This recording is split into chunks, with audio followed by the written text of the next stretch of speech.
Bonsoir Julia. Le Grimaldi Forum a de très beaux projets pour cette saison culturelle 2022-2023. Pouvez-vous nous en donner l'ADN ? C'est une saison culturelle qui est tout à la fois généreuse, ambitieuse et surtout accessible à tous les publics. Elle s'est construite avec la complicité des entités culturelles monégasques, nos partenaires, qui ont un peu comme nous ce dénominateur commun de vouloir faire vraiment rêver notre public, de l'émerveiller dans un contexte qui n'est pas toujours très agréable en ce moment et avec ce trauma encore non loin de la crise sanitaire. Alors évidemment, le Grimaldi Forum est pour nous le plus bel écrin qui soit pour être le lieu d'accueil de tous les spectacles vivants, que ce soit l'opéra, le théâtre, les ballets, les concerts, les one-man shows. Nous avons, quelque part les chiffres le prouvent, plus d'une vingtaine d'événements inscrits à notre programmation. Une programmation qui est résolument tournée vers la qualité sur la quantité. Vous l'avez dit, une vingtaine d'événements auront lieu. Quels seront les temps forts de cette programmation, justement ? Cette saison a débuté avec l'Orchestre Philharmonique de Monaco, qui poursuit sa programmation en 2023.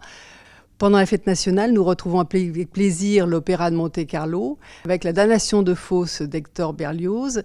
Cet opéra était le prétexte à une belle exposition consacrée à la carrière de Raoul Gainsbourg. Vous savez, c'est un directeur artistique qui a eu une longévité ici en Principauté. Catherine, parmi les autres résidents, un mot sur les ballets de Monte-Carlo et le théâtre Princesse Grace également.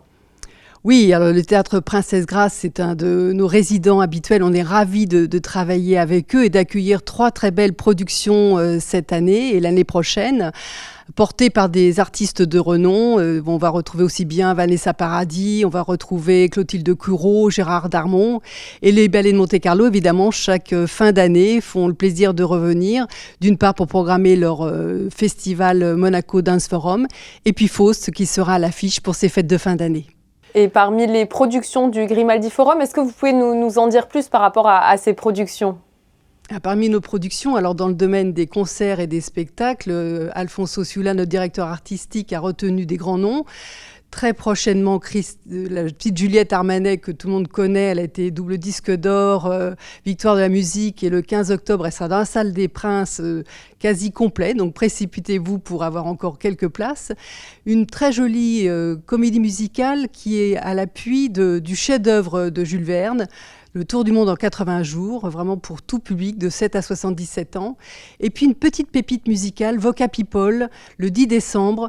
C'est un groupe de 6 interprètes qui ont comme particularité de chanter a cappella et de imiter les instruments de musique. Donc c'est vraiment un spectacle à découvrir, une très très belle performance. Et puis dans le domaine de l'humour, ce qui est nécessaire en ces périodes si intenses, 2 têtes d'affiche des jeunes générations d'humoristes. Nous avons Paul Mirabel, qui se tiendra le 12 janvier prochain au Grimaldi Forum, et puis un peu plus tard, Baptiste Le Caplan, le 4 juin, ainsi que la programmation habituelle des Sérénissimes de l'humour qui reviennent courant mars avec un très joli plateau. Merci beaucoup à vous, Catherine, d'avoir été avec nous pour nous dévoiler les temps forts de la programmation du Grimaldi Forum. Merci, Julia.